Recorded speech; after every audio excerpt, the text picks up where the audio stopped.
Merci pour vos applaudissements. Donc aujourd'hui, nous allons aborder le thème élaboration budgétaire et prévision financière. Comme il est de tradition, la première partie, c'est vous qui prenez la parole pour donner la définition de la thématique de ce jour, vos attentes et comment ça se passe dans vos entreprises. Donc tout de suite, je vais ouvrir le micro pour qu'ensemble qu'on puisse définir ce que nous entendons par élaboration budgétaire. Après la définition de l'élaboration budgétaire, certains d'entre vous vont partager leur expérience, comment ça se passe habituellement dans vos entreprises respectives. Et pour chuter, on va aborder quelles sont vos attentes vis-à-vis du thème de ce jour. Par élaboration budgétaire, j'entends en fait l'activité est motivée par l'objectif. Sur la base des objectifs, c'est sur la base des comptables qu'on déploie le budget. D'accord. Et l'élaboration budgétaire n'est qu'un outil, un processus pour parvenir, n'est-ce pas, à impulser l'entreprise vers les objectifs qu'elle se fixe. D'accord. Merci. Pour moi, l'élaboration budgétaire englobe l'ensemble des étapes qui vont depuis la note de cadrage jusqu'à la publication du budget à l'ensemble du personnel. Le budget, c'est les plans d'action qui sont chiffrés pour l'année à venir. Le budget, c'est l'ensemble des règles, des objectifs, des plans d'action qu'on définit dans un processus. Déjà, j'entends par budget l'ensemble des ressources financières, surtout mobilisées par une ressource financière prévisionnelle organisée par une entreprise pour couvrir ses dépenses de fonctionnement, justement, sur une période déterminée. J'entendrai par élaboration budgétaire toute cette organisation et ces différentes partitions adoptées par toute une organisation pour pouvoir mettre en place un budget et l'appliquer sur la période définie. Je définirais de prime abord un budget comme étant un ensemble de dépenses et de recettes d'une entreprise bien arrêté sur une période qui peut être mensuelle, trimestrielle ou un exercice fiscal. Maintenant, l'élaboration budgétaire, à mon avis, serait l'ensemble des stratégies qu'on met en place pour pouvoir aligner les dépenses financières à la stratégie générale de l'entreprise, en passant par le suivi des réajustements possibles. Je vais définir le budget comme l'expression financière d'un projet sur un court terme. Et son élaboration comme étant l'ensemble de processus, l'ensemble d'étapes par lesquelles nous arrivons à chiffrer ce projet. Comment ça se passe dans vos organisations? Comment l'élaboration budgétaire se passe habituellement chez vous? En général, chez nous, l'élaboration budgétaire commence par une session de la direction qu'on appelle retraite stratégique, où on présente de façon globale le plan stratégique de l'entreprise et le plan d'action sur l'année à venir. On donne les grandes orientations. Une fois à l'issue de laquelle on établit la note de cadrage. Donc, une fois la note de cadrage bien partagée, au niveau donc, de chaque direction, en fonction de ce qui a été donné comme objectif sur l'année, fait son plan d'action. Et nous, au niveau du contrôle de gestion, notre rôle, c'est d'accompagner donc chacune de ces directions à chiffrer les activités qui seront menées. Généralement, on se base sur les données du passé que nous communiquons à ces différentes directions. Sur la base, elles font des propositions, nous donnons des templates et à la fin, nous mettons tout ensemble pour sortir le budget qu'on soumet à la validation encore de la direction d'un comité, de la direction générale, et puis à la fin, on passe à la communication à toutes les directions opérationnelles. Pour vous, quel est l'enjeu de l'élaboration budgétaire? Pourquoi on élabore le budget? Je pense que élaborer un budget permet de maîtriser son activité. Parce que si le budget n'est pas élaboré, alors bienvenue les surprises, les attaques, on va jeter l'argent dans la tête. Pour moi, d'élaborer le budget afin de coordonner l'activité et avoir une même vision pour tout l'ensemble de l'activité. Et chaque direction à ses objectifs et il faut que tout soit coordonné. C'est pour ça qu'on élabore le budget. D'accord. Je pense qu'il est primordial d'élaborer un budget parce que ça permet déjà d'avoir une idée sur combien peut coûter finalement, quel est le financement qu'on aura besoin pour cette activité précise. Merci. Quelles sont vos attentes? Nous avons nos secrétaires qui sont là, quelles sont vos attentes? Les attentes sont en deux niveaux. Je voudrais premièrement savoir quelles sont les principales différences entre la planification stratégique, l'élaboration budgétaire et les prévisions financières. Et la deuxième préoccupation, c'est de savoir la différence entre le budget et le business plan. Est-ce que vous avez des difficultés particulières lors de l'élaboration budgétaire? En fait, c'est vrai qu'ici, on est tous quelque part des acteurs, mais on parle depuis d'élaborer un budget, mais on s'invente selon des entreprises, des organisations, même une personne, je veux dire à titre individuel, on a un budget, on a des projets, on aimerait avoir la bonne formule d'élaboration du budget. Ce sont les amis. Merci. J'aimerais savoir comment faire une bonne élaboration budgétaire. Et aussi, j'aimerais savoir quel est l'intérêt d'une réalisation budgétaire dans une entreprise. On laisse vraiment comprendre comment synchroniser. Les chefs d'agence, par exemple, peuvent définir une ligne en ce qui concerne les charges. Lorsque ça arrive au niveau du chef de département marketing, il leur donne des objectifs qui souvent ils se disent ne pas être à la hauteur. Comment faire pour éviter que lorsque le budget est sorti, il n'y ait pas trop de compensation? C'est cette synchronisation-là qui est vraiment pour moi un souci. Je voudrais savoir les éléments clés pour la réussite d'une bonne prévision financière. Comment tout ça sont les hypothèses et ça peut ne pas arriver. Et quels sont les éléments clés pour dire que bon, mon modèle financier a été réussi et bien monté mon modèle financier? Comment est-ce qu'on fait lorsque le budget ne reflète plus la réalité en cours d'exercice? Comment est-ce qu'on fait pour ajuster le budget lorsqu'il y a des imprévus?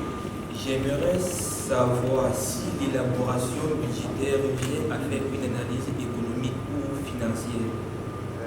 J'ai imaginé et que j'ai réparti en trois phases. Donc, nous allons faire trois parties.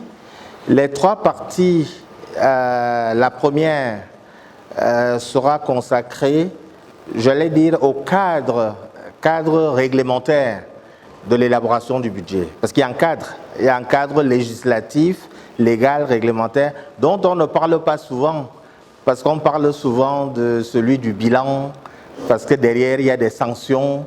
Mais que ce soit au OHADA, que ce soit la loi sur les entreprises publiques, prévoit un cadre réglementaire qui régit la gestion du budget et les rôles des uns et des autres.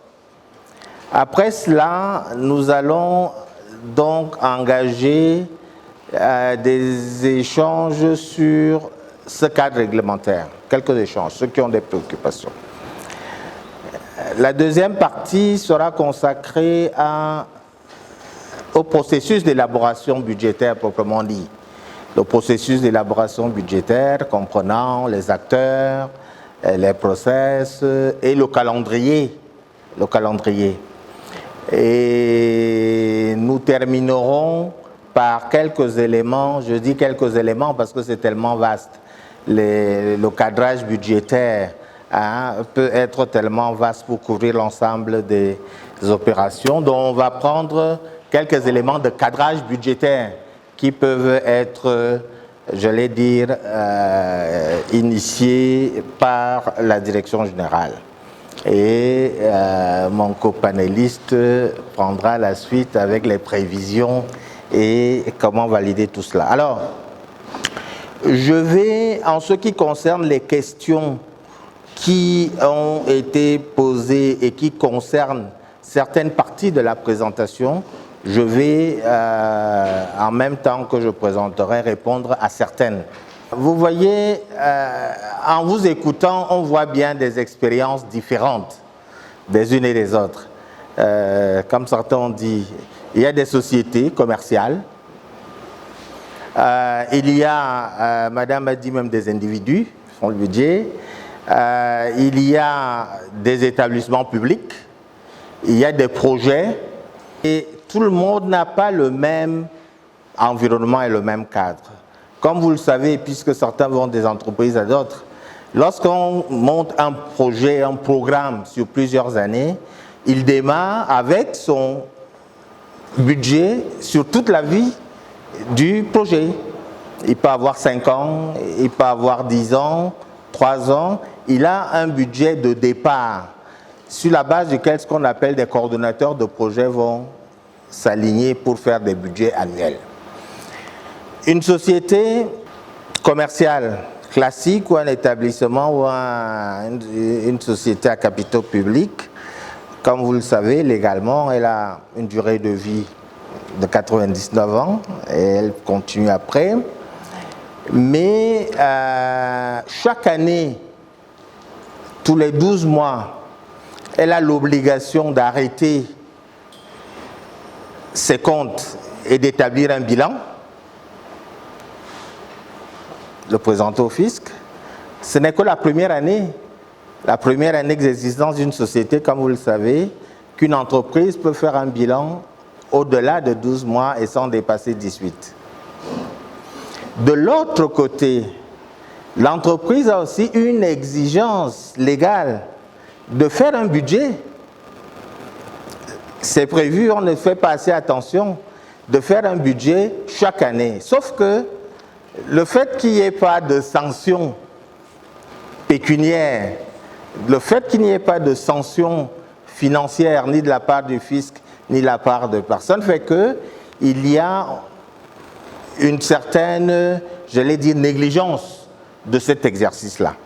Mais aujourd'hui, je tiens vraiment à faire un plaidoyer pour l'élaboration du budget, sa nécessité. Le plaidoyer, pourquoi?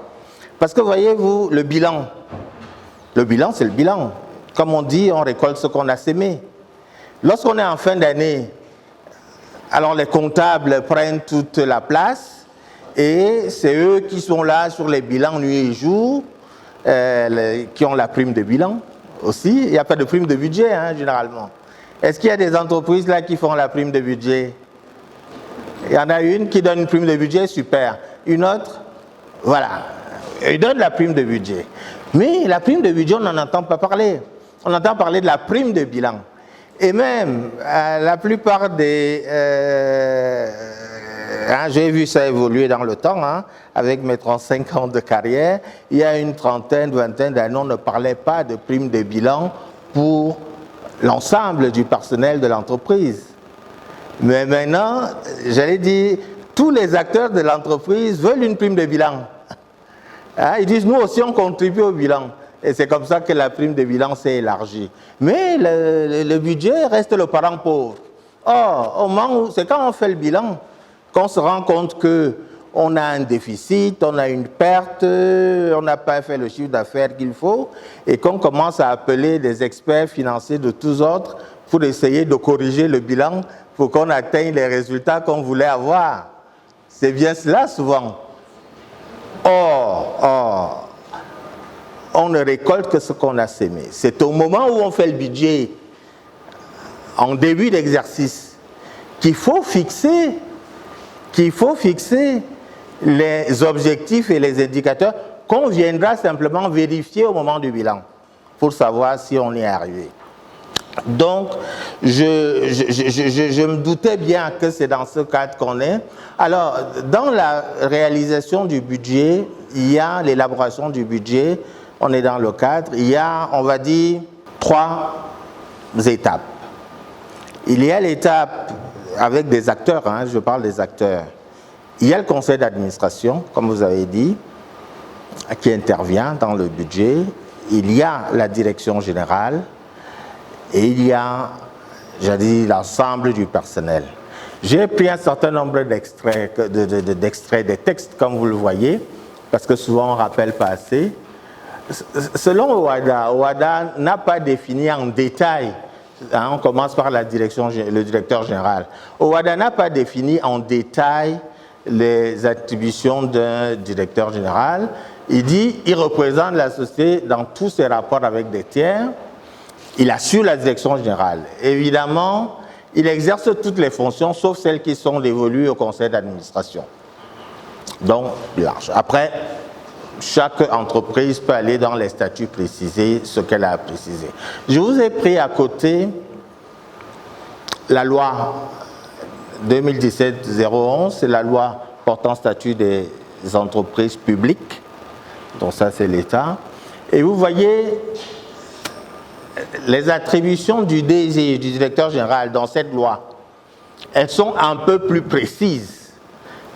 Le tout premier alinéa des fonctions du directeur général, c'est préparer le budget et les états financiers annuels. C'est l'extrait de la loi. On dit préparer le budget et les états financiers. Ce sont les deux pieds. Prévision et, on va dire, les réalisations après. Alors, après, il y a tout le reste. Quand on regarde ça, dès maintenant, on voit l'importance de la préparation du budget. Ici, si un directeur général ne faisait pas le budget, ça deviendra une faute de gestion carrément. Ce sera une faute de gestion. On va à la suite, on a maintenant le conseil d'administration. Qu'est-ce que OHADA dit? Dans les attributions du conseil d'administration, il précise les objectifs de la société et l'orientation qui doit être donnée à son administration. Le conseil d'administration est le responsable de la fixation des objectifs.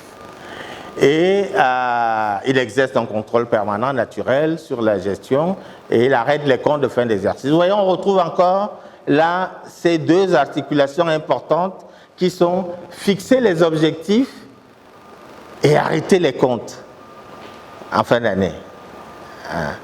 Et nous arrivons au pouvoir du conseil d'administration selon la loi, la loi sur les entreprises publiques. Elle revient, vous voyez, ils reprennent pratiquement OHADA, c'est-à-dire préciser les objectifs et tout le reste, exercer le contrôle, arrêter les comptes. Donc ça, c'est une reprise de l'OHADA. Et ils ajoutent, au niveau de la loi, établir les documents de gestion prévisionnels et les rapports correspondants. Ça a été ajouté par le souci de devoir, j'allais dire, préciser les termes. Parce que peut-être qu'on ne comprend pas assez que c'est prévisionnel. Donc, c'est cela le conseil. Alors, je m'arrête dessus. Vous voyez les anomalies ou les dysfonctionnements qu'on trouve souvent. Et ça arrive dans certaines entreprises, parmi les vôtres. Je l'entendais aussi un peu lors de la présentation des processus. Dans la plupart des cas, le conseil d'administration a tendance à se décharger sur la direction générale en matière de budget, ce qui n'est pas une bonne chose. Quand je dis décharger, veut dire quoi? C'est que la direction générale initie carrément le processus, c'est elle qui démarre le processus et on vient au conseil d'administration juste pour dire, voilà, on vous amène ça pour valider. Dans la plupart des cas, ça se passe comme ça. Mais en réalité, c'est le conseil d'administration, la locomotive. C'est lui qui doit commencer. C'est anormal d'attendre tranquillement que le DG que vous programmiez une session en fin d'année pour le budget de l'année suivante, alors que vous-même, vous ne vous êtes pas réunis pour donner les orientations que vous devez donner.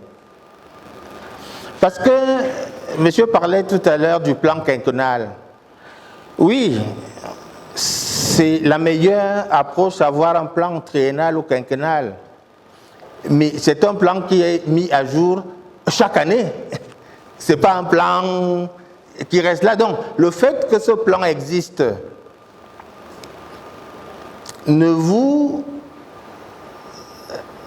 prive pas ou ne vous empêche pas de faire une session spéciale chaque année avant de lancer le budget pour l'examiner et faire des orientations, les objectifs que vous allez donner au directeur général. Parce que la note de cadrage, elle doit sortir après la session du conseil d'administration qui a donné les orientations et qui aura dit au directeur général, voilà vers où il faut aller et maintenant vous allez donc maintenant gérer. Donc ça, c'est un peu ce que les missionnaires appellent envoi en mission. C'est le conseil d'administration qui doit se réunir. Malheureusement, on voit qu'il ne se réunit pas beaucoup et souvent. Pourquoi? Un conseil d'administration bien organisé, où la plupart des conseils organisés fonctionnent avec des commissions ad hoc. C'est encouragé de plus en plus. Et parmi les commissions, les comités du conseil, on a, comme vous savez, généralement, on a le comité audit, qui est généralement le plus visible, qui regarde les aspects financiers, les informations financières. Nous avons le comité, généralement le comité stratégie,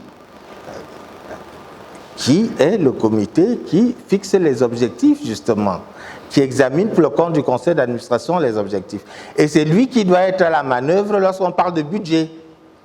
C'est ce comité de stratégie qu'on ne voit pas souvent. Il y a le comité de rémunération, bien entendu.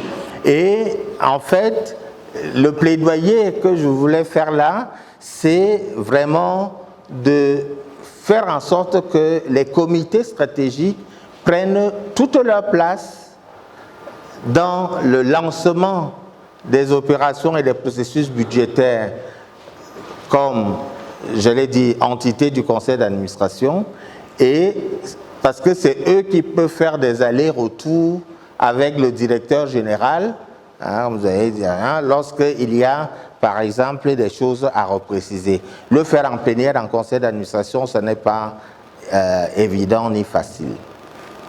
Alors, la suite dont c'est évident, c'est clair, bon, les raisons sont celles-là. L'Assemblée générale, que ce soit sur OHADA, que ce soit dans la loi, exclut complètement, est complètement exclu du processus budgétaire. Je l'ai dit, les actionnaires n'ont rien à faire avec ça. Eux, ils attendent leurs résultats, le bilan, les résultats et les dividendes. Donc, effectivement, c'est compréhensible parce que le propriétaire ou les propriétaires de la société l'a confié à un conseil d'administration qui a la responsabilité de l'orienter, de la gérer. Il y a un directeur général qui met au quotidien. L'Assemblée ne se mêle plus de cela. Donc, j'ai dit un certain nombre de leçons à retenir de ce cadre-là. L'Assemblée générale est exclue du processus budgétaire. Ce n'est pas une affaire de l'actionnaire. Le conseil d'administration est vraiment la locomotive, devrait être la locomotive dans le cadre du processus d'élaboration du budget, parce qu'on dit que c'est lui qui précise les objectifs de la société et l'orientation qui doit être faite de l'administration. C'est lui qui doit être l'initiateur de la lettre de cadrage, quitte à déléguer au DG la partie opérationnelle. Et le directeur général est chargé donc de la préparation de ce budget. Il est chargé de la préparation. Alors, ça m'amène, parce qu'on finit le cadre logique là, à répondre à une ou deux questions qui peuvent être liées à cette partie-là. Vous avez parlé de business plan et de budget, la différence entre les deux. Vous savez, dans certaines législations, aujourd'hui, la plupart des législations européennes, que ce soit en Belgique, en France, que je connais un peu plus particulièrement, vous ne pouvez pas immatriculer une société si vous n'avez pas de business plan. Le notaire, chez le notaire, c'est un des documents essentiels, un peu comme nous on en a. Il faut le business plan chez le notaire. Tout ça, c'est pour prévenir les faillites. C'est pour dire quoi? On a parlé aussi des cadres. L'entreprise qui se crée, ou qui est, elle ne se crée pas juste parce que j'ai vu qu'on vend shawarmas se vendent bien, donc je veux aussi créer ma boîte de shawarma. Oui, tu vas la créer, mais il faut chiffrer avant même de démarrer. Donc, c'est un plan d'action, c'est prévisionnel, c'est un plan d'action qui garantit à tous les entités qui vont prendre part à votre projet, qui garantit que voilà les rails sur lesquels nous marchons, on a des recettes prévisionnelles, des dépenses prévisionnelles qui nous permettent de maintenir notre activité en équilibre ou en excédent. Donc, je fais le business plan. Mais ce business plan n'est pas fait pour durer 10 ans. Je l'actualise chaque année et je l'actualiserai à l'occasion des budgets annuels. Donc, chaque année, je regarde mon business plan, on va voir ça en détail dans le processus, et j'actualise en fonction de l'évolution, des choses qui ont changé, pour faire le budget annuel. Donc, en fait, le business plan peut être comparé à un plan moyen-long terme, un plan stratégique moyen-long terme, hein, simplement. Et le budget, c'est le plan annuel qui est actualisé chaque année.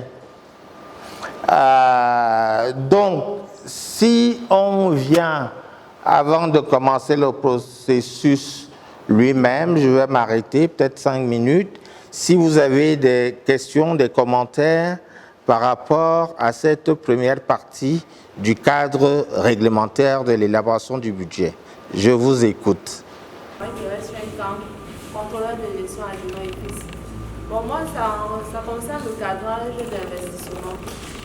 Pour une entreprise qui n'a pas sorti, puisque vous avez dit que c'est sur plusieurs années, n'a pas sorti son budget d'investissement sur plusieurs années et veut déjà faire un suivi du budget d'investissement. Comment elle peut faire pour mettre en place ce budget-là?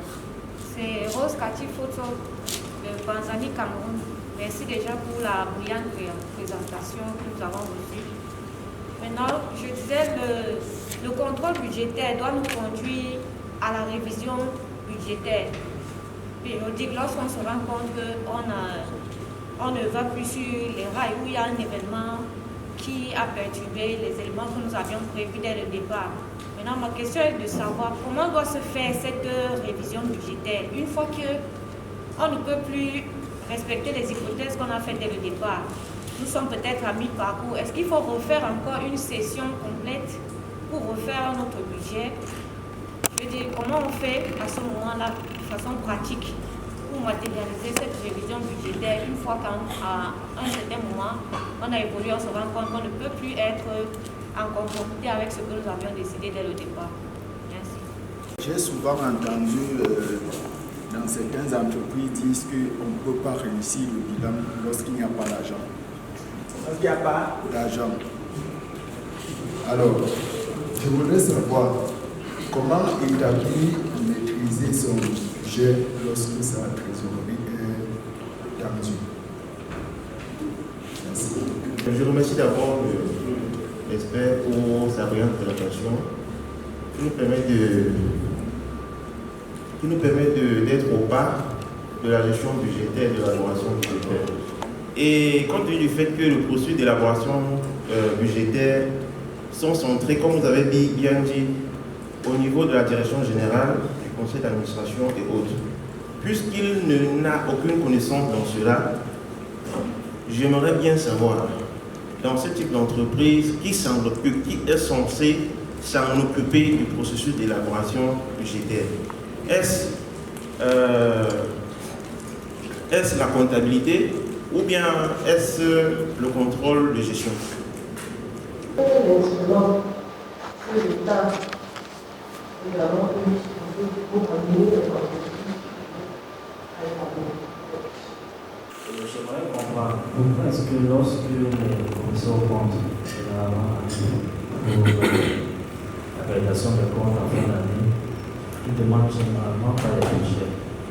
Et dans les rapports de contrôle externe qui commissaire aux comptes, lorsqu'ils font une recommandation à moi, indicativement, je n'ai pas fait dans certains rapports, ressortir cet aspect, parce que avec la présentation tout à l'heure, je crois que plusieurs directeurs sont ignorants du fait de l'importance du budget et se focalisent justement sur les états financiers en fin d'année et de tous les réajustements qui sont faits. Donc, je ne sais pas si vous pouvez répondre à la question. Moi, c'est Philippe Manigné.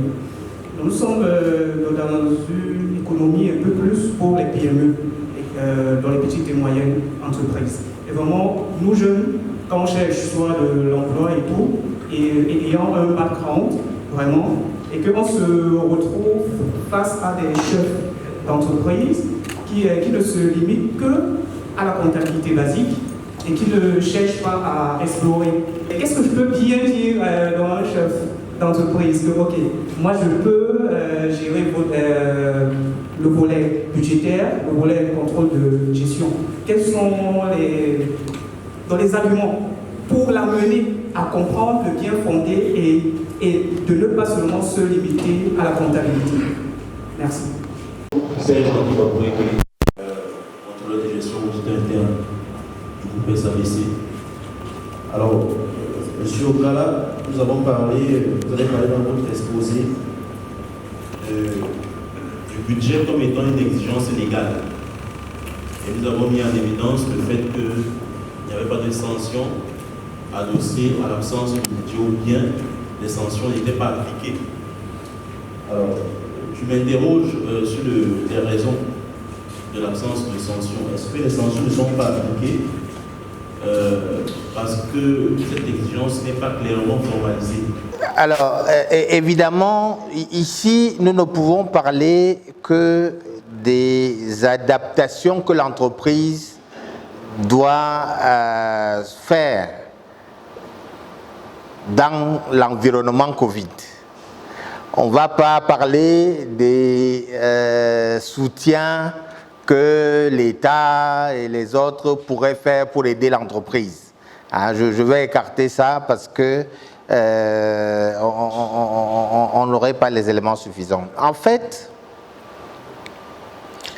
la crise du Covid a bouleversé énormément certaines activités, certaines entreprises qui étaient même qui auraient même dû anticiper leur dissolution, certaines.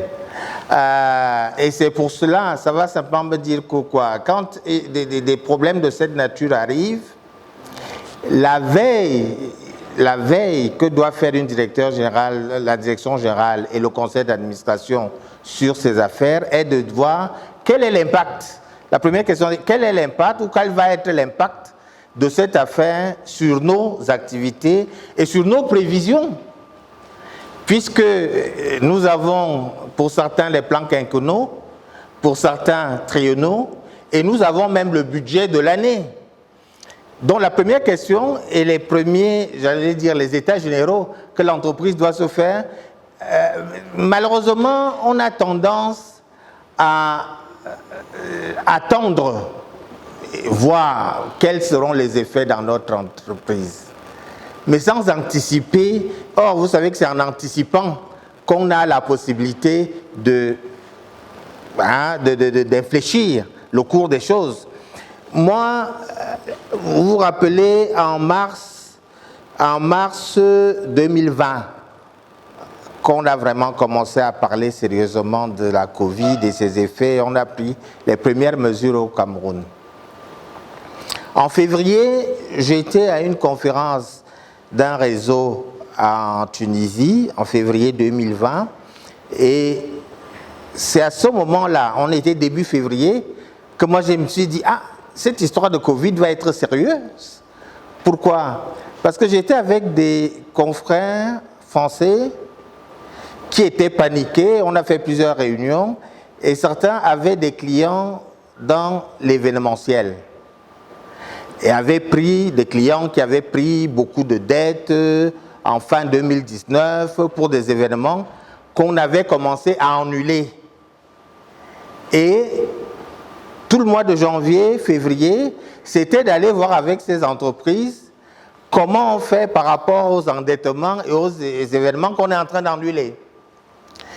Donc, je veux juste dire qu'un phénomène comme celui-là, justement, doit engager le comité de stratégie à revisiter les budgets que nous avons.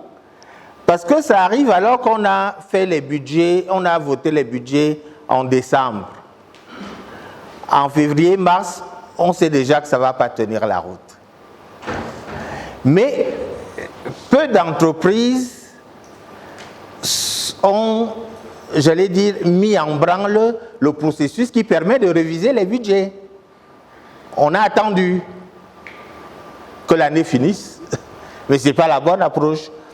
C'est l'occasion, et là on revient sur le conseil d'administration, c'est l'occasion pour le conseil d'administration d'engager un autre processus pour recadrer en fonction des effets que pourra avoir la pandémie pour notre entreprise. Hein, ça permet d'anticiper. Mais bien sûr, ce qu'on a vu davantage, c'était mettez des gens en chômage partiel, mettez en chômage technique, licenciés, mais enfin on gère le courant, mais on n'a plus de boussole. Donc les entreprises marchent à ce moment-là sans boussole. Moi je pourrais simplement dire, le budget c'est la boussole, il doit être réajusté dès qu'on a des événements de cette nature-là, pour qu'on puisse continuer quand même à avoir un cadre qui nous permet de voir comment on évolue.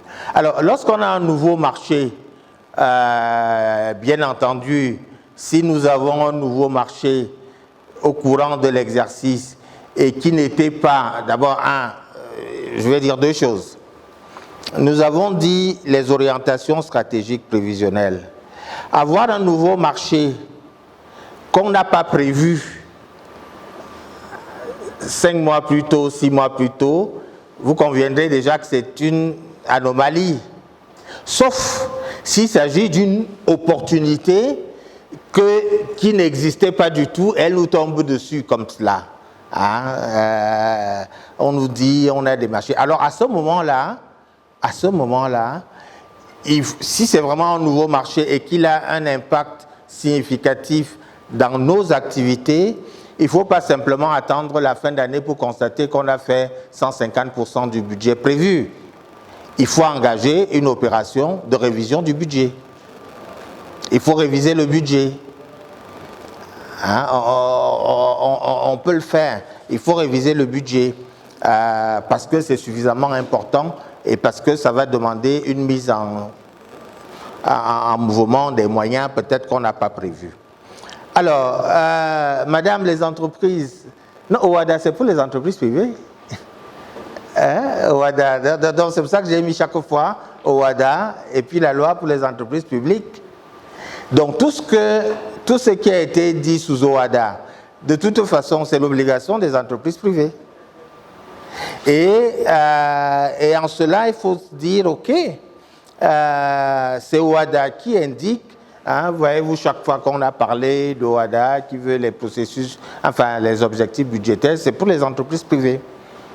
Sauf que, effectivement, on parlait des contraintes. Est-ce qu'il n'y a pas de contraintes? Oui, il n'y a pas eu de sanctions suffisamment, ou il n'y en a même pas eu, pour ceux qui feraient des manquements en matière de budget. Voyez-vous, par exemple, l'OHADA, l'acte uniforme OHADA, comptable et financier, prévoit des sanctions pénales pour des dirigeants qui ne établissent pas d'état financier. Sanctions pénales. Déjà, lorsque vous avez, vous faites 6 mois sans approuver vos comptes, sans que l'Assemblée approuve les comptes, on vous dit, si vous devez le faire à partir du 1er juillet, vous devez avoir une décision de justice. Donc c'est la justice qui doit vous autoriser. Donc vous voyez, toutes ces contraintes-là ont fait que, maintenant si on revient, vous savez les impôts, hein, dès que vous avez le 16 mars arrive, on commence à vous envoyer l'AMR pour les déclarations tardives. Hein. Donc il y a tellement de contraintes pour pouvoir, pour obliger les entreprises à faire des bilans, Mais ces contraintes viennent du fait que, évidemment, l'État a aussi intérêt parce qu'il veut récupérer ses impôts. Alors, le sentiment que j'ai personnellement, c'est que on a laissé, OHADA a laissé l'affaire des budgets aux entreprises, en se disant, écoutez, c'est de votre intérêt de faire les budgets. Hein? C'est l'intérêt des conseils d'administration. Et on ne va pas aller les mettre en prison parce qu'ils veulent pas, parce qu'on veut leur bien. Hein? On ne va pas aller leur mettre des corsets parce qu'on veut leur bien. Donc, on a dit, on a encouragé, on a dit il faut, mais on n'a pas mis de sanctions pécuniaires. Dans ce cas-là, il revient au conseil d'administration, aux administrateurs, c'est-à-dire le PCA et les administrateurs, de mettre j'allais dire, le cadre incitatif pour cette opération-là. Je disais tout à l'heure, on parlait des primes de bilan et des primes de budget. Hein. Vous avez dit, heureusement, chez vous, il y a des primes de budget. Pour l'entreprise, c'est à l'entreprise de le faire. Alors, ça me permet d'embrayer sur la question comment convaincre nos dirigeants à pouvoir faire le budget. Comment argumenter cela?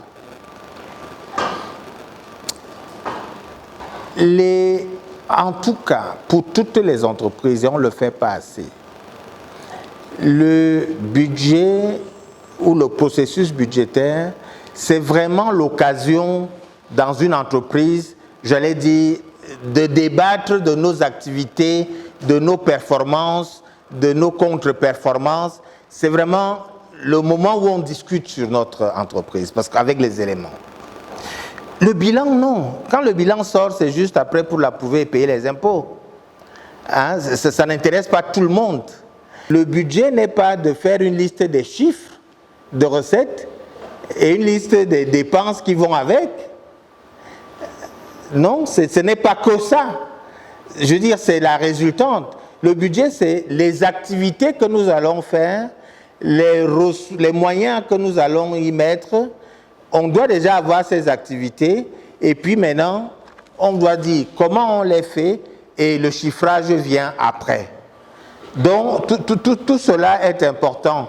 Alors, il n'y a pas effectivement un canevas normé comme les bilans qui vous dit le budget doit être présenté de cette manière, mais de toute façon, comme je viens de le dire, et on va voir un peu, on vous dit le minimum à faire, c'est effectivement,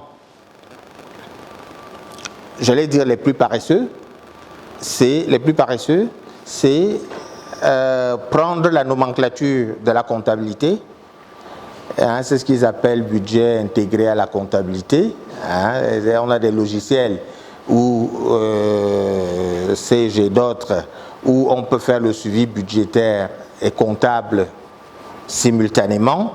À ce moment-là, le plus simple, c'est qu'on dit à chaque nomenclature comptable, on fait une extension budgétaire, comme on fait pour l'analytique, hein, et mon budget devient simplement, je déroule mes recettes, je déroule mes dépenses avec un code qui est une extension du code de comptabilité générale.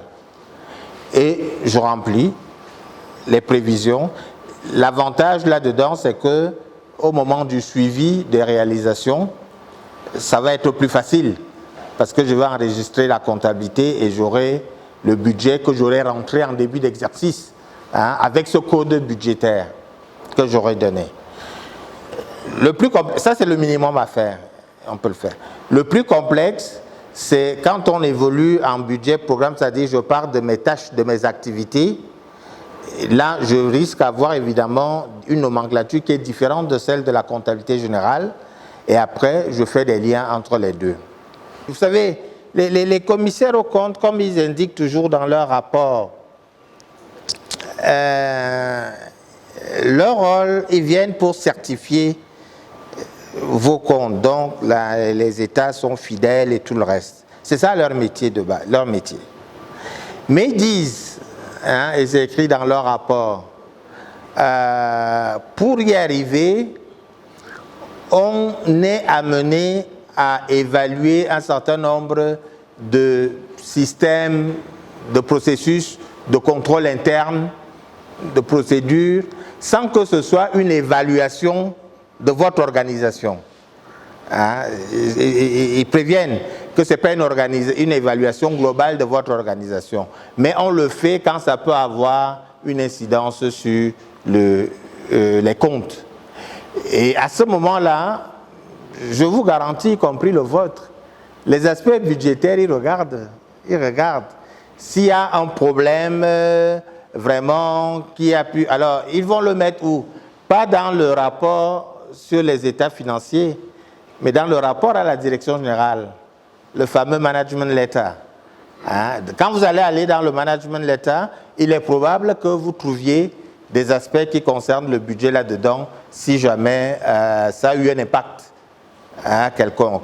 Maintenant, lorsqu'il s'agit de l'audit, par exemple, des projets, des programmes financés par les bailleurs de fonds, vous allez plus souvent avoir un examen des budgets, puisqu'ils travaillent sur la base des budgets. Et vous allez avoir souvent des rapports par rapport à cela. Ok, on va continuer sur la deuxième partie, le processus. Alors, vous avez dans le processus, l'ensemble du processus tel qu'il se déroule là. Le processus, il commence par là-haut, identifier les objectifs. Vous voyez, chaque année, on va refaire le même processus, bien que nous ayons les plans quinquennaux et tout le reste.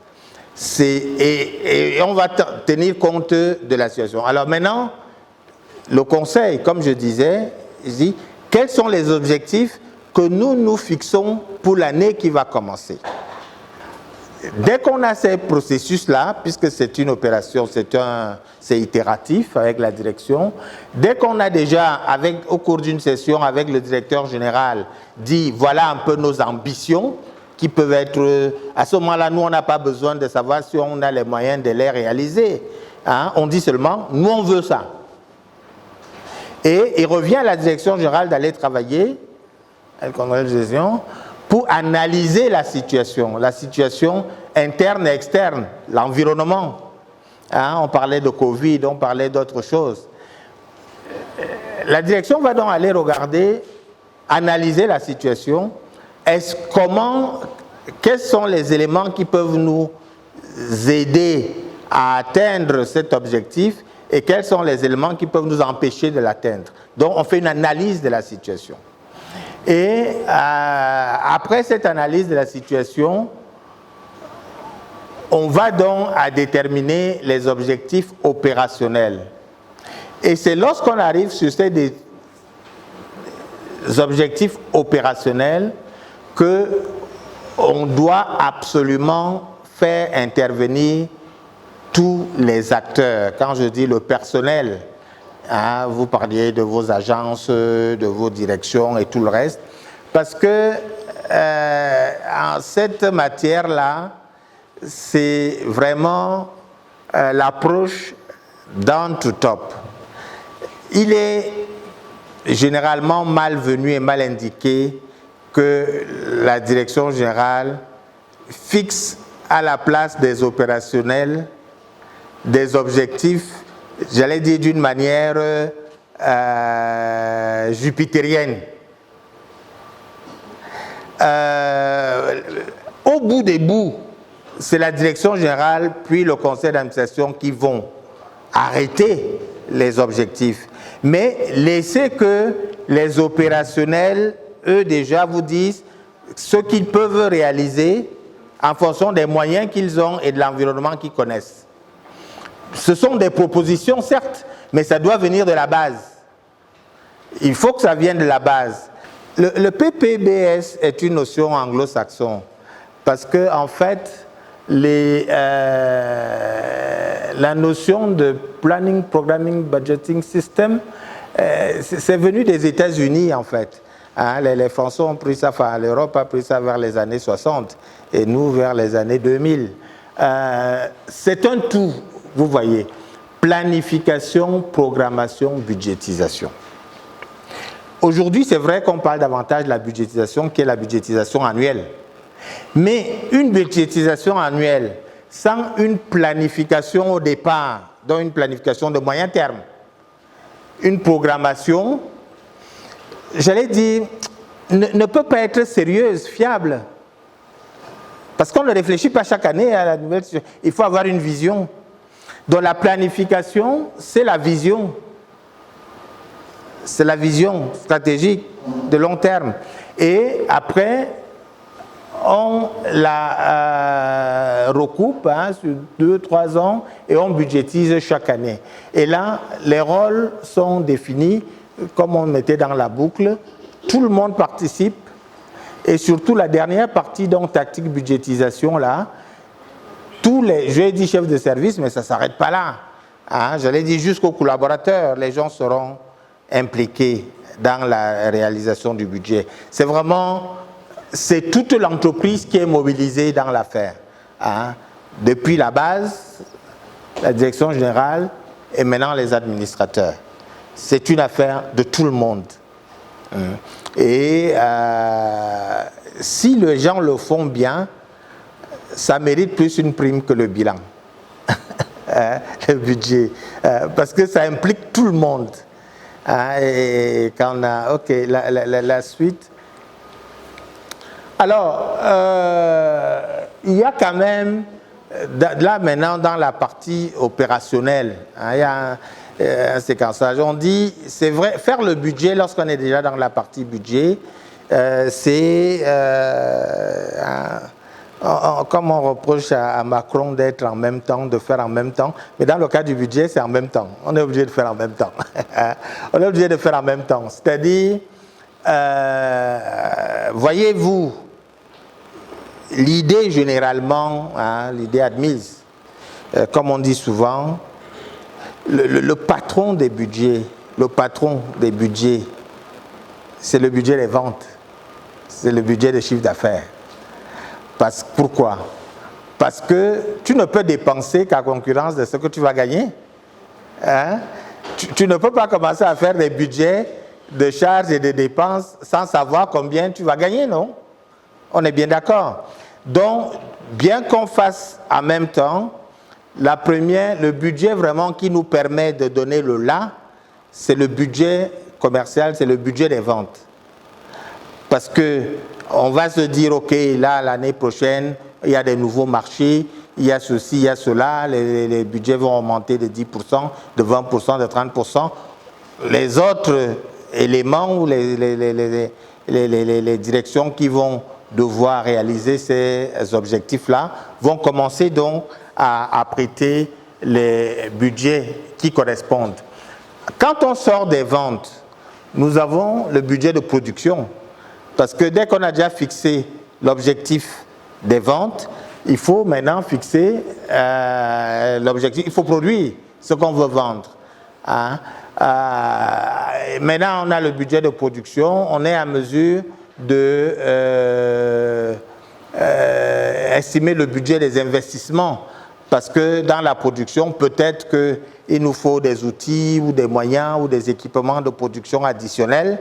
Et on va examiner le budget d'investissement, puis maintenant le budget des approvisionnements, le budget de personnel, hein, c'est souvent en gros poste parfois dans certaines entreprises, et maintenant le budget de trésorerie. Beaucoup d'entreprises n'atteignent pas l'étape 6 du budget de trésorerie, ce qui est dommage, hein, parce que si vous faites un budget sans pouvoir arriver à l'aspect trésorerie, comment on va rentrer de l'argent pour pouvoir financer ce budget, vous pouvez vous retrouver dans une situation compliquée où le budget ne s'exécute pas. Beaucoup d'entreprises ne font pas le budget de trésorerie, mais il faut arriver là. C'est compliqué parce qu'après, ça vous demande, il est plus compliqué à faire parce qu'il va falloir intégrer tous les aspects fiscaux, TVA, encaissement, recouvrement, avec le maximum de, j'allais dire, fiabilité sur les possibilités de recouvrement et les paiements, il faut, c'est vrai aussi que pour arriver là, il faut être une entreprise citoyenne qui paye ses fournisseurs. Si vous êtes une entreprise qui triche avec les fournisseurs, qui les paye 6 mois après, votre budget de trésorerie n'aura pas d'intérêt. Hein, mais on connaît vraiment la qualité d'un bon budget lorsque on arrive au budget de trésorerie. Là, on sait vraiment qu'on a les éléments prévisionnels qu'il faut. Oui. Alors, je vais donc m'arrêter là un peu pour la partie calendrier qui va nous permettre d'évoluer d'autres choses opérationnelles.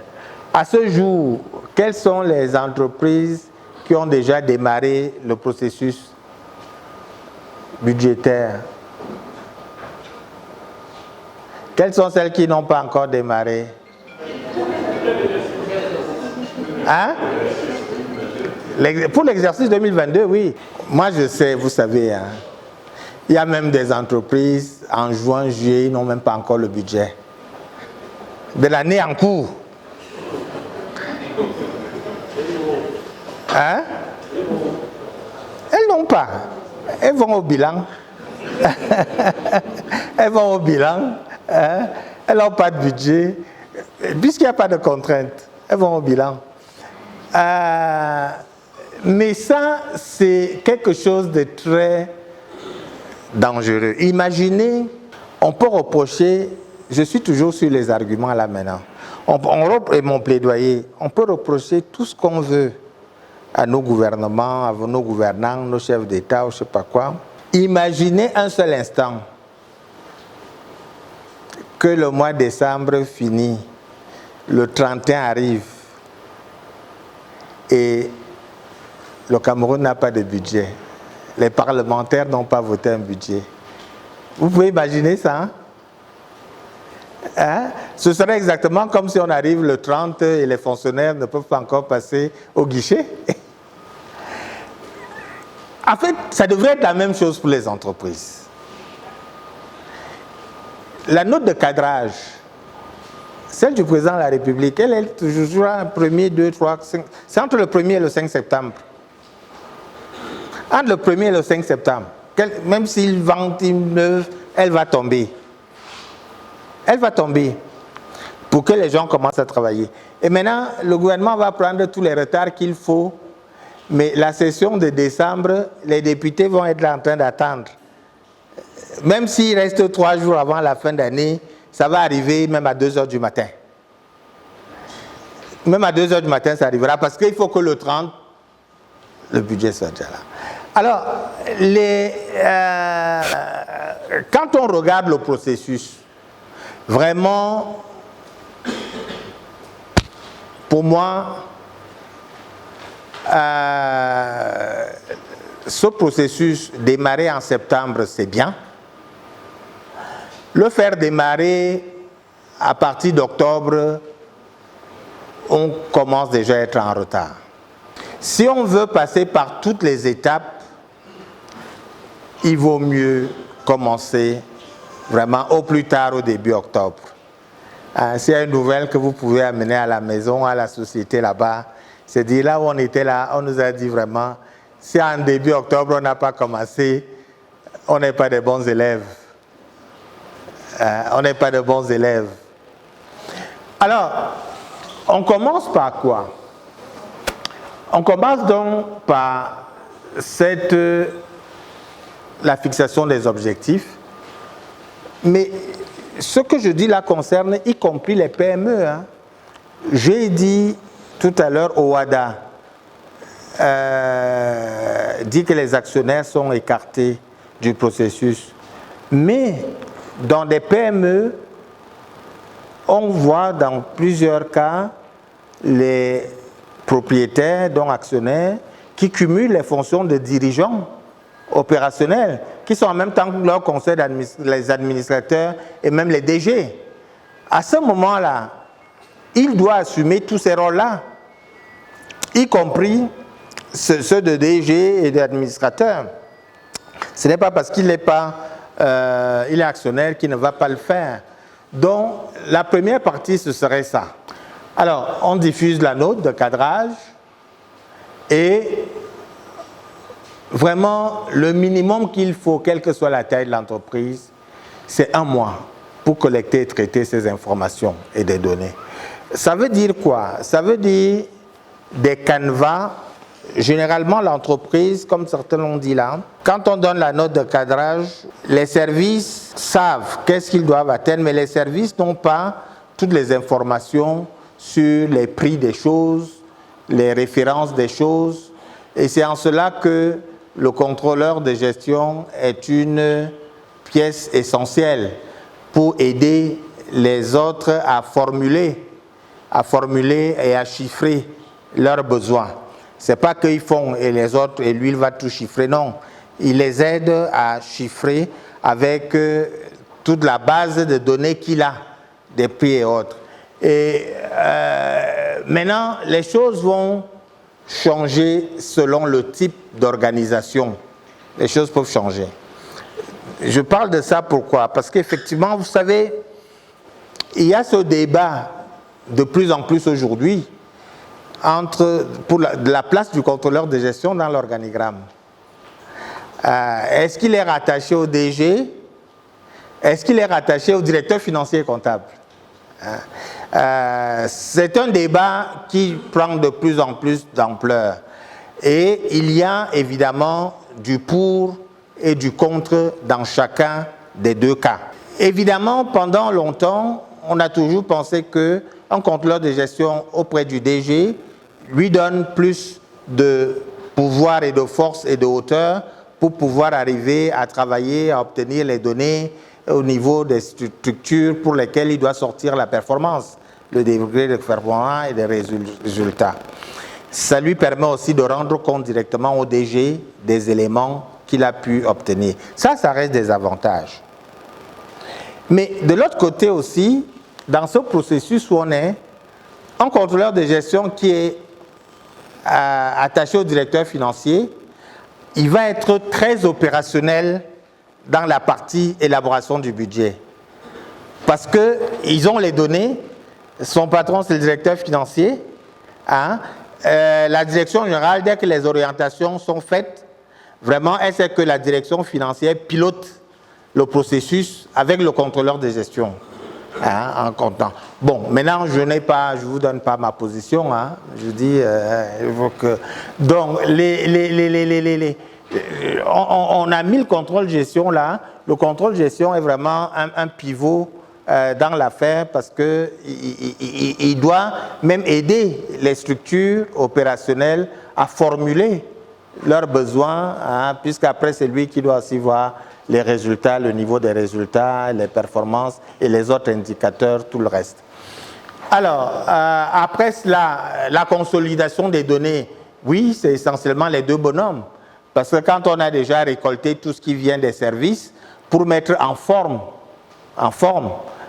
c'est vraiment le directeur financier, le contrôleur de gestion, qui mettent en forme la première mouture. Alors, on va au débat budgétaire. Évidemment, dans la partie, il peut y avoir plusieurs allers-retours,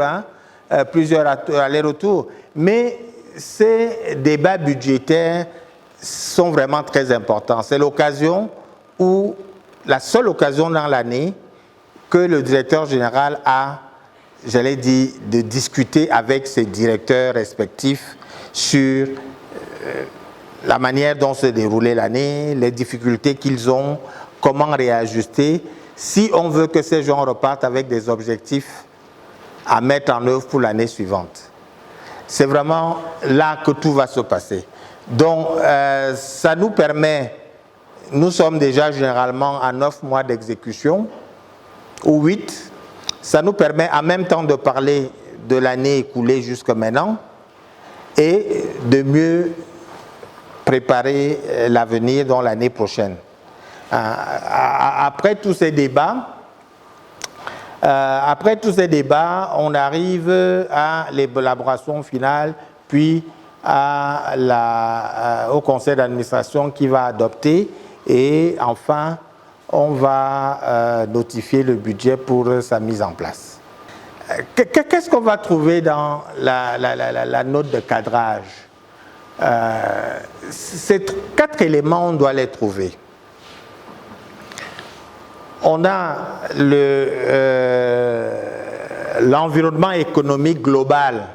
On revient au monsieur de la Covid là tout à l'heure. L'environnement, on vit dans un environnement qui a ses problèmes, qui a ses difficultés. C'est l'occasion, dans cette note, sur la base des réflexions, d'évoquer quel est l'environnement économique global dans lequel nous sommes. C'est après l'analyse de cette situation qu'on peut parler des orientations économiques globales, les orientations économiques globales de notre secteur, qu'est-ce qu'on veut donner. Pour ceux qui ont accès à certains documents, est-ce qu'il y en a parmi vous qui voient les documents qui vont au conseil d'administration? Et dans le rapport de gestion, qui est le rapport du conseil à l'Assemblée, vous voyez qu'il y a toujours cette partie environnement économique qu'on doit dire. Et puis, enfin, on va copier la croissance économique du Cameroun, ça a été ça.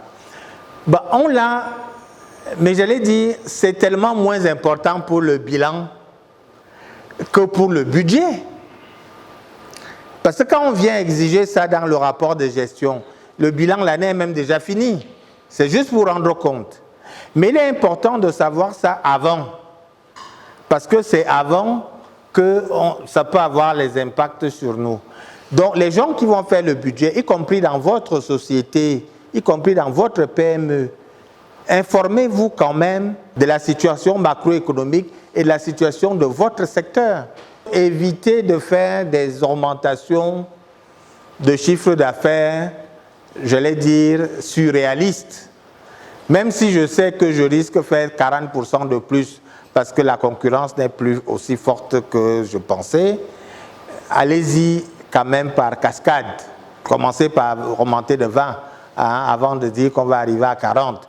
Parce que les augmentations de cette nature sont difficiles. Et comme on dit au point 4, quand je décide que je veux augmenter, il faut que je puisse dire quels vont être les catalyseurs de cette augmentation. Parce que souvent les gens disent chiffre d'affaires, j'augmente de temps. Mais qu'est-ce que tu augmentes? Est-ce que c'est les tarifs?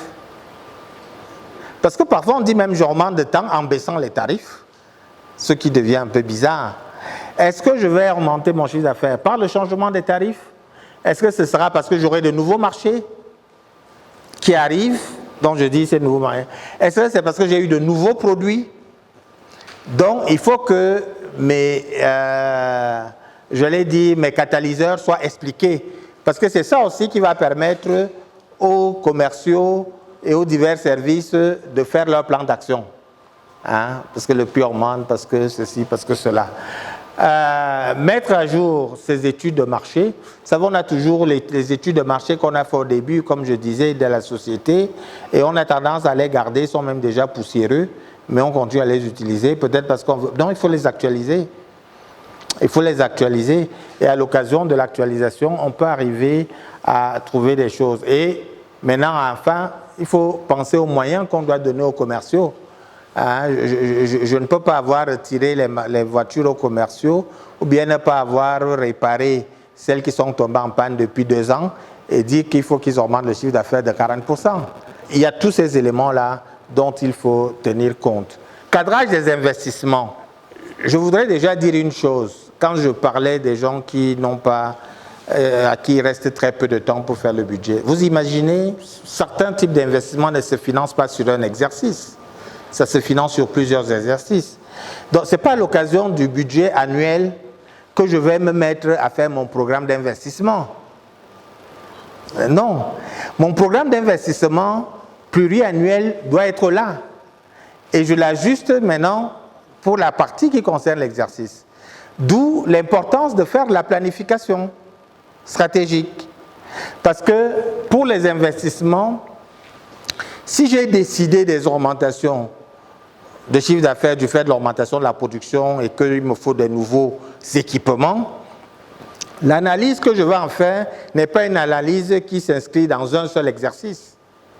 C'est une analyse qui va être plutôt du style quel type d'investissement je dois réaliser, comment je les finance, est-ce que je les finance par emprunt, est-ce que je les finance par mes fonds propres, est-ce que je vais voir M. Photo à Lios pour les financer par crédit bail.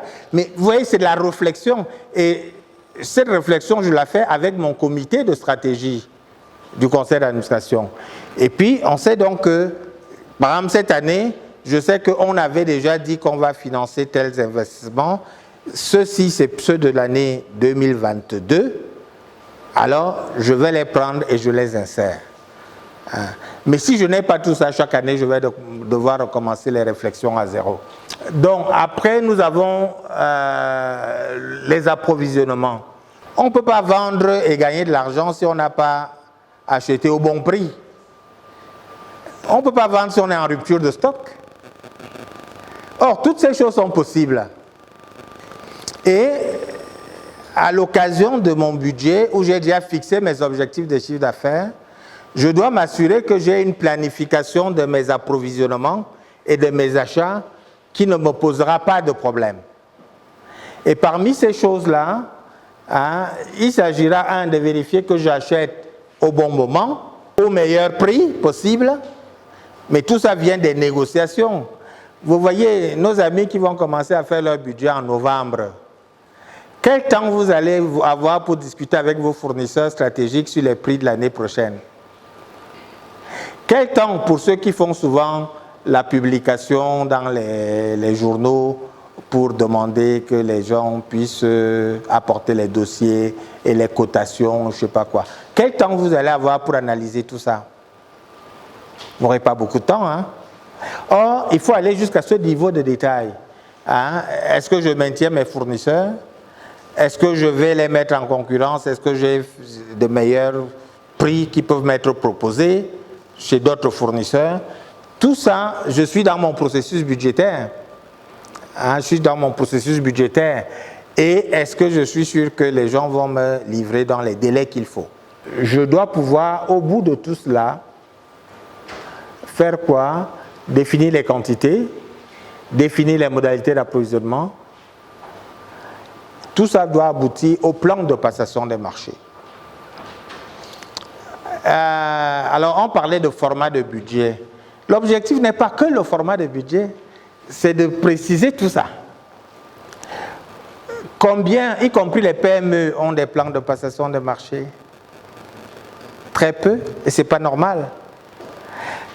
Parce que le plan de passation de marché doit pouvoir me lister les gros achats que je dois faire dans l'année et comment je dois placer les commandes, à quel moment je place les commandes, compte tenu des délais d'approvisionnement qu'il y a et comment mon stock évolue. Mais évidemment, je travaillerai à l'aveugle si je n'ai pas tous ces éléments-là. Encore une fois, ce n'est pas la loi qui vous oblige à les avoir, mais comprenez vous-même que si vous les avez, ça améliore de loin votre gestion. Et ça, c'est un outil qu'il va falloir commencer à permettre au personnel de bien utiliser. Alors, le cadrage, la masse salariale. Oui, ça aussi c'est un vaste programme. Le chiffre d'affaires, enfin la masse salariale n'est pas qu'une masse où on demande. Je donne les orientations. Quand je fais du cadrage, je donne les orientations. Les orientations ne peuvent pas être simplement, oui, baissez-moi le salaire de 10%. Non, mais c'est à travers, si j'ai une gestion prévisionnelle des emplois, je vais travailler avec les ressources humaines, ils doivent être associés à mon cadrage. Parce que c'est eux qui vont voir, peut-être qu'on est en sureffectif, il faut régler une situation de sureffectif. Peut-être qu'on va décider de former davantage les gens, développer les qualifications pour que les gens soient plus polyvalents, j'en sais rien, qu'ils puissent occuper 2 ou 3 postes. Tous ces éléments-là sont des éléments possibles de cadrage budgétaire pour gérer la masse salariale. Tout ce qu'on vient de dire ne servirait à rien s'il n'y a pas un dispositif de contrôle budgétaire. Beaucoup de gens aussi font des budgets, mais n'en font pas le suivi. Ou alors ont tendance à faire le suivi comme pour le bilan, à la clôture de l'exercice. Non, le suivi du budget, lui, il doit être fait au quotidien. Et c'est lui qui permet aussi, toujours pour convaincre votre directeur, comme vous disiez, d'organiser. Vous voyez, il y a beaucoup de gens qui ont des réunions mensuelles, hebdomadaires, des entreprises trimestrielles, mais où finalement, parfois, on n'a même pas les thèmes. On vient, on bavarde.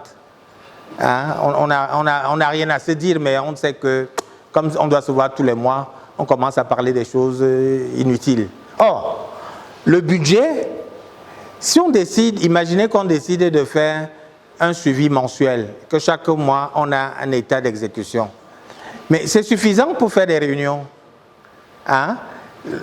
L'état d'exécution du mois ou du trimestre, la réunion sera de discuter quel est le niveau d'avancement où on est, comment on fait pour corriger. Et c'est même à partir de là qu'on peut dire « Ah, ça commence à devenir dangereux, il faut peut-être faire une révision du budget ». Donc, le contrôle budgétaire, il est extrêmement important parce qu'il peut vous amener à faire un monitoring de votre activité au jour le jour. Moi, j'aimerais juste savoir, si nous arrivons dans le cas des entreprises où il n'y a pas de conseil d'administration, moi j'ai comme l'impression, plus c'est le conseil d'administration qui valide le budget, comment est-ce que nous faisons si nous ne naviguons pas? Si le conseil d'administration ne se tient pas, il y a déjà une difficulté majeure qu'il faut d'abord régler au plan juridique. Alors le conseil ne s'en tient pas, mais comment la direction générale va faire? Parce que la direction générale ne peut pas prendre les prérogatives. Même si le conseil ne se tient pas pour diverses raisons, qui se tiennent pour adopter le budget, qui se tiennent pour valider les comptes, c'est quand même quelque chose de très important. Alors, il faut que le dernier tiers là, si la société n'a plus un tiers d'administrateurs capable de réveiller le président pour qu'on règle tous les problèmes dans le cadre d'un conseil, moi je dis, je ne sais pas si l'entreprise doit continuer à vivre. Donc, je pense qu'il faut le régler là, avec, donc, susciter la tenue d'un conseil en utilisant les dispositions OHADA. Alors, comment faire pour mettre en place ce plan d'investissement? En fait, il faudrait déjà, est-ce qu'il y a un plan stratégique, un plan d'entreprise? Il est sur quelle durée? C'est parfait.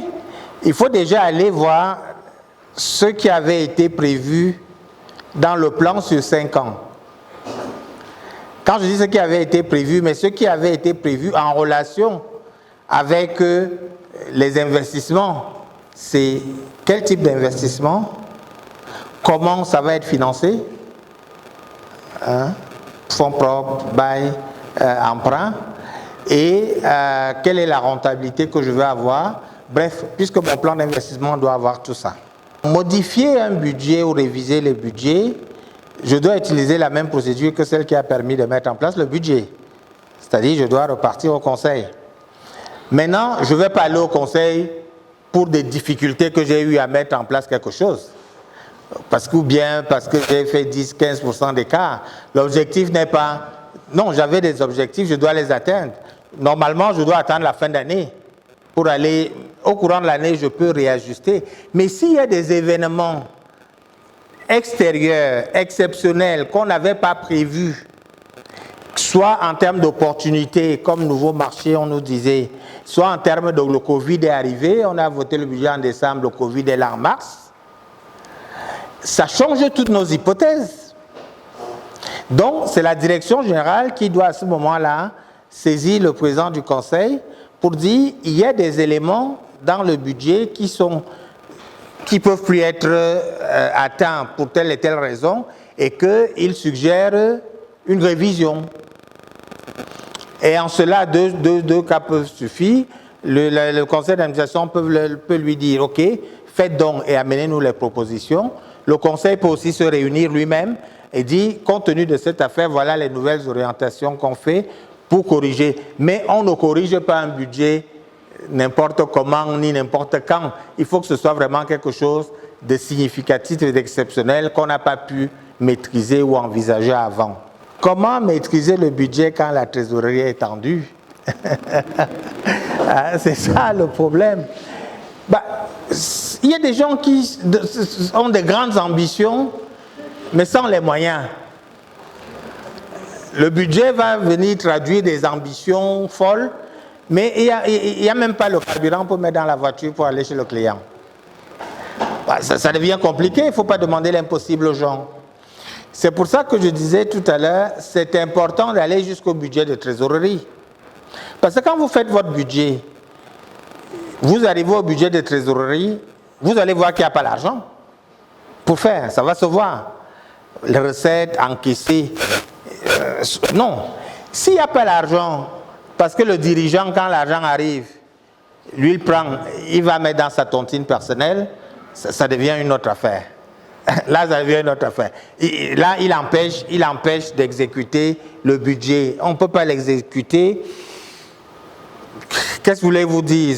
Mais l'entreprise va tomber en faillite à un moment ou à un autre. Il aura été prévenu. Mais maintenant, le DG, non, rassurez-vous, hein, le DG qui n'est pas... le budget n'est pas une affaire de connaisseurs de comptabilité, de contrôle de gestion et tout ça. Hein. Non. Accorder un minimum d'a priori favorable à des gens qui ont été capables d'arriver à monter une société. Partis, même s'ils sont techniciens ou même s'ils sont des paysans. Quelqu'un qui a eu l'intelligence de monter une société, est capable de comprendre beaucoup de choses. Et moi je dis toujours, et je l'ai toujours dit, y compris là où je fais des enseignements, parce que je termine dessus, j'ai horreur de la comptabilité. J'ai horreur de la comptabilité. J'ai horreur de la comptabilité. Et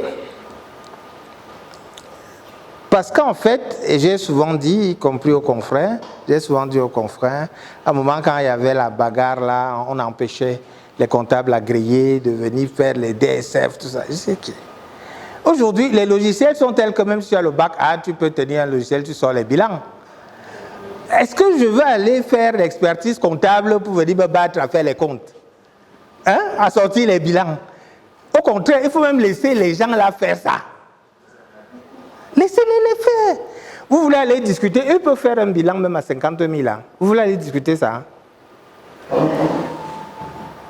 La deuxième chose que je dis aux gens, à l'époque, hein, je suis passé rapidement 2 ans en fac à Yaoundé, dans les années 80, avant de poursuivre. Alors à l'époque, on avait la possibilité de faire 2 facultés en même temps. Donc j'étais en maths physique et je faisais économie. Alors nous, on donnait un peu d'argent aux gens qui sont en économie pour nous prendre les cours, on ne venait pas en cours. Nous, on était en maths. Et quand les gars qui avaient fait les bacs G et tout ça là, nous disions, vous allez voir, en première année, ça va encore. En deuxième année, il y aura la comptabilité, les amortissements dégressifs et tout ça là, vous allez voir, on va vous... On arrive aux amortissements dégressifs. Nous, on a les mentions bien, eux, ils sont en train d'échouer. Hein? Alors, moi, j'ai fait vraiment mon premier cours de comptabilité, vrai, à Bac plus 4. Bac plus 4. J'ai fait mathématiques, puis économie. Et dès que j'ai mon diplôme d'expert comptable, je vais faire autre chose plus intéressant, conseiller les entreprises. Conseiller votre type là, qui a fait santé. Hein? Conseillez-le sur d'abord à recruter les bonnes personnes, c'est-à-dire que ce soit en contrôle de gestion, que ce soit en finance, aidez-le à recruter les bonnes personnes et les bonnes personnes qui peuvent arriver à parler avec lui et à le convaincre. Vous vous rendez compte, les gens qui sont les chefs d'État, les Obamas, les avocats, les Sarkozy, ils parlent de droit, ils parlent de défense, ils parlent de... C'est pas des surhommes, hein?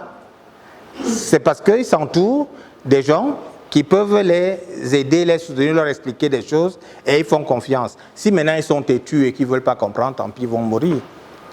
Très bien.